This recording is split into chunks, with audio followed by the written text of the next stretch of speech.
Hello and welcome to the wonderful world of Innova Alive and Composing with today's guest, Mariel Roberts.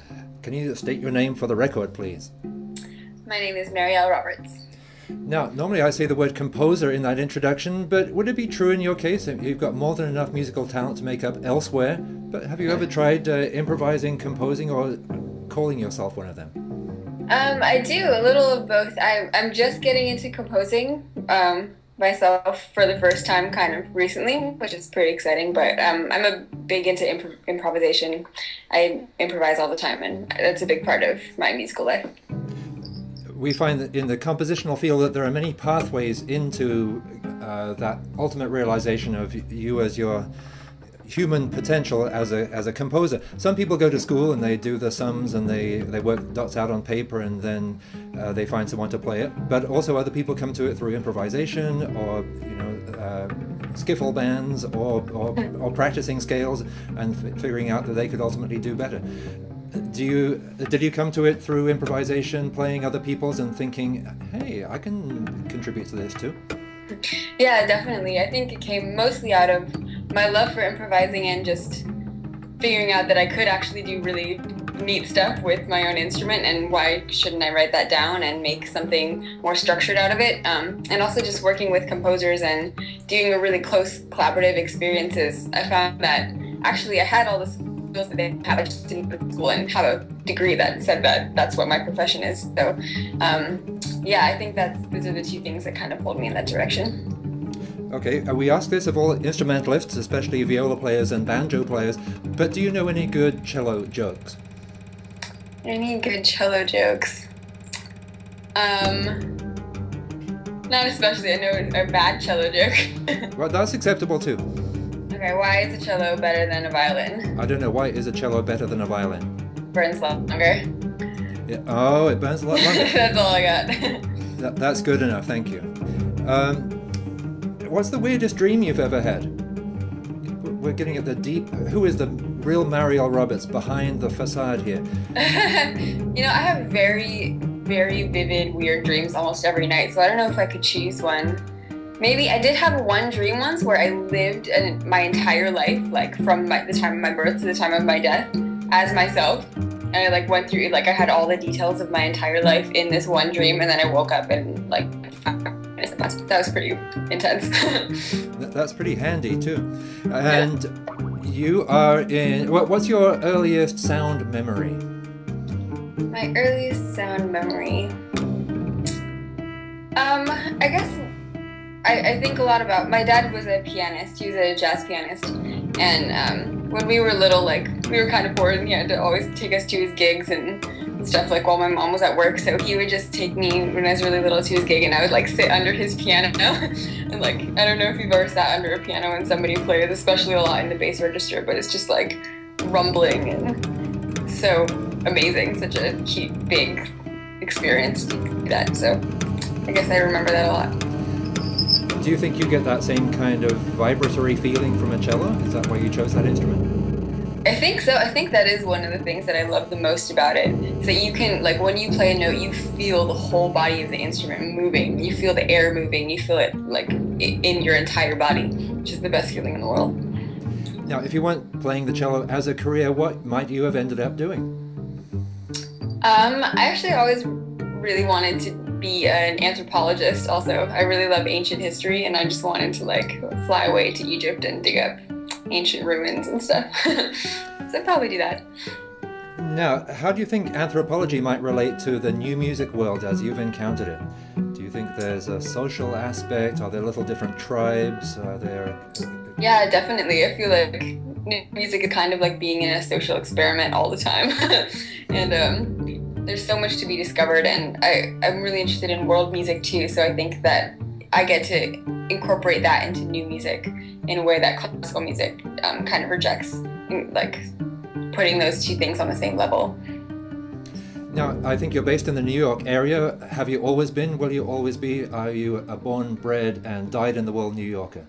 I don't think so. I do love it here. I love it more than any other place I've lived, but I didn't grow up here. I grew up in Colorado, so I have this love of like nature and space and the sky that is not really fulfilled by living here. So I can imagine myself moving somewhere else, or even to some place like Europe. You know, I don't want to like fence myself into one place. It's just where I happen to be happy right now.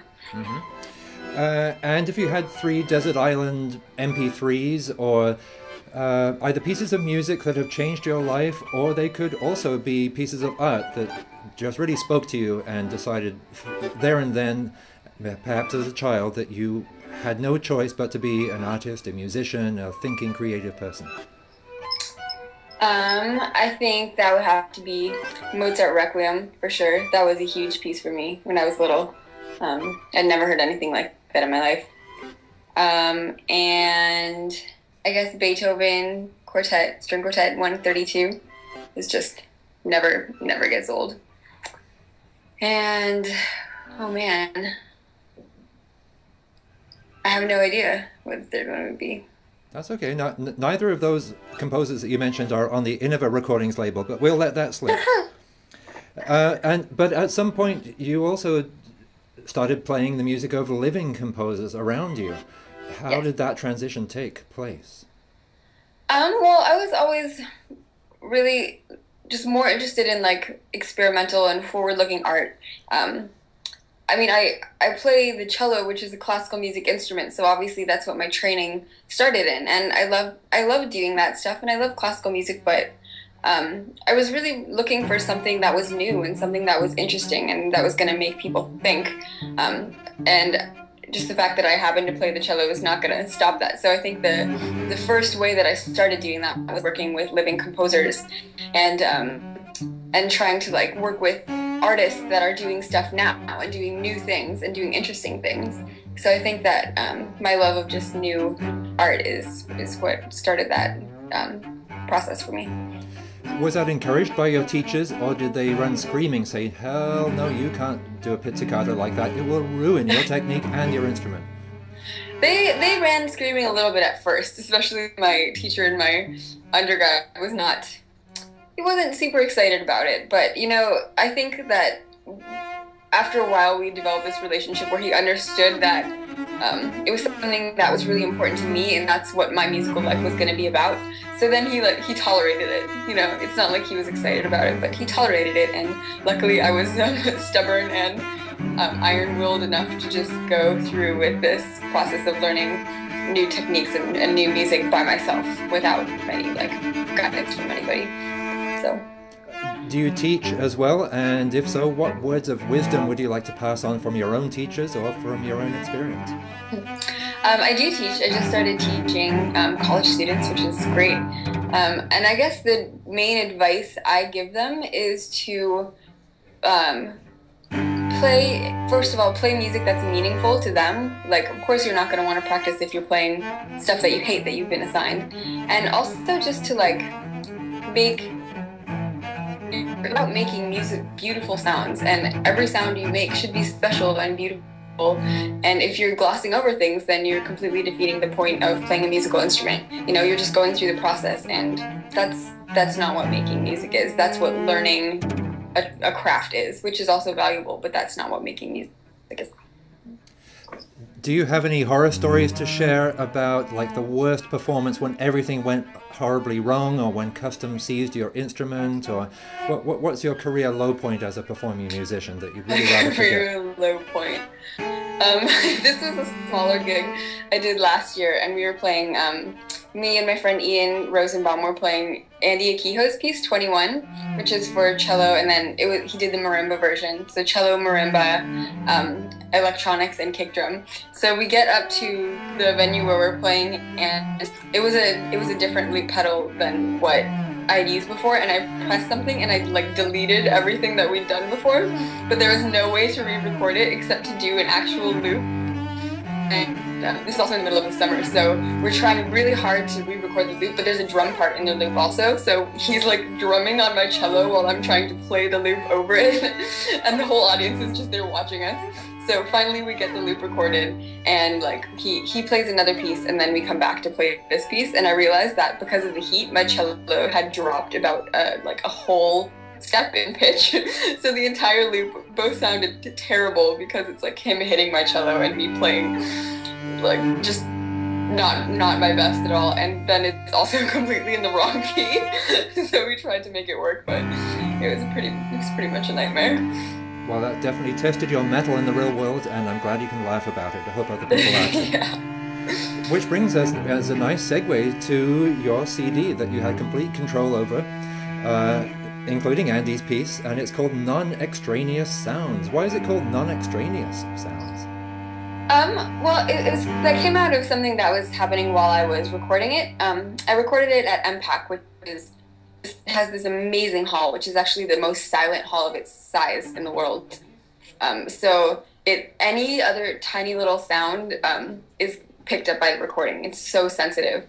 So while I was there, it was in the winter, and the generators kept going off, or like somebody 8 floors up would be printing something and you could hear it in the hall. So every morning I would get there and the director of MPAC would come in and he'd just walk around the hall and we'd all have to be really quiet because he was hunting for his like extraneous sounds, which I thought was really funny.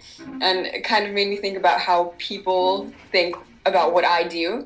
In contemporary music, they think that I'm just making a bunch of sounds, like a bunch of extraneous sounds that don't mean anything.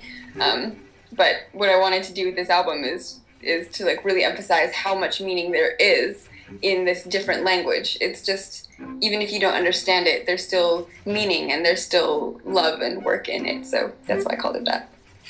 And how did you select these pieces? Because you seem to inhabit each one of them so well, and yet they're very different from each other. I commissioned these guys. I guess I wanted to choose people whose music I loved, regardless of style, and I wanted to choose people that I knew I could work with one-on-one. So people like in the New York area that were here that I had a relationship with personally, because that made a big difference in the process for me, being able to work with them and having them come and work with the instrument and with me. So just people that I loved and I thought really were saying important things with their music. Now, I can't think of a greater contrast between the full-blooded cello and one-bit music of Tristan Perrick. Can you tell us, just describe that piece very briefly and the intensity with which you have to pay attention to it? The piece is for cello and one-bit sound, so it's just acoustic cello and then these one-bit speakers. There's 6 surround one-bit speakers which are playing the track that Tristan created. So actually each time you play it, the speaker is performing the piece. It's not a recording or anything. The speaker is actually performing this process that he's going through, which is basically the opposite of a cello, of the organicness of a cello. So recording that piece and performing that piece is a huge struggle because something organic, like we're playing music or playing the cello, is so different in the way that you approach the rhythm and the sound and the time and phrasing. Obviously you can't make phrases. That trying to get those two things to blend was just unbelievably difficult, and their rhythm, like it's almost constant 16th notes throughout the entire 20-minute piece, which is a marathon in itself, but the cello is playing with the electronic these constant 16th notes, and it's so easy to get away with a lot when you're not playing with a 16th note click track, but once you throw that in there, it's like so brutally honest about your micro rhythm, the macro rhythm, micro phrasing and macro phrasing, that it was like the hugest learning experience for me, learning to perform this piece. And even now, every time I come to it, I know that just the focus has to be so intense for that full 20 minutes. It's completely draining. Every time I play it, I like pass out afterwards. It's just so crazy. Now we have our friend Todd Reynolds, who calls himself a digi-fiddler because somehow his artistry doesn't stop just with the fiddle, because it has to be plugged into something, and he's integrated technology so effusively in his performances. Do you consider yourself a digi-cellist, or are you a cellist who dabbles in as much tech as you have to get away with? I wouldn't consider myself a digi-cellist because I feel like my love of the acoustic instrument outside of technology is definitely equal to my love of integrating technology into what I do. So I wouldn't put myself on either side. I'm more about good music and good and beautiful sounds, and a lot of times that does incorporate technology, and a lot of times it doesn't. The instrument has a huge capability just in itself, and it's like such a rabbit hole how far down you can go with the sounds you can make with the cello. But that being said, I think that the way that people and composers are incorporating electronics into music now is just amazing, and it's really a huge part of my life as well. And what can we expect from you after these non-extraneous sounds? Volume 2, or what's in your future immediately? There might be a volume 2. It was really such a good experience for me commissioning these pieces. I guess I'd like to, I want to try and do something different next time though, you know, I don't want to just do the same, you know, format of CD again. So I'm not sure what form that's going to take quite yet. I know that there's going to be a big project on the horizon for me soon. I want to try and do more like evening length works, you know, and more kind of experimental mixed media things. So I'm not positive what that will be yet, but definitely something soon. Great. Well, we watch and listen for that eagerly as we do to your current CD, and thank you so much for talking with us today, Mariel. Thank you so much.